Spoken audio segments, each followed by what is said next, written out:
এই ফ্যামিলি কার্ডটি তাহলে কারা কারা পাবে? আসুন, এটাই হচ্ছে সবচেয়ে মজার বিষয়।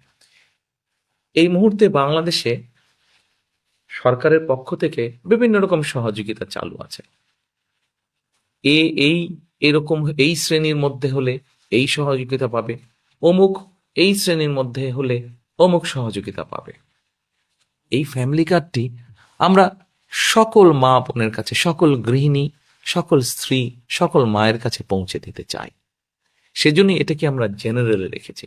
এবং আমরা মনে করি এটি যেমন একজন কৃষকের স্ত্রী পাবেন, এটি যেমন একজন প্রাইমারি স্কুলের শিক্ষকের স্ত্রী পাবেন, এটি একজন গ্রামের ভ্যান চালক তার স্ত্রী পাবেন, রিক্সা চালক তার স্ত্রী পাবেন, ঠিক একইভাবে এটা ইউনো সাহেবের স্ত্রী, উনিও এটা পাবেন।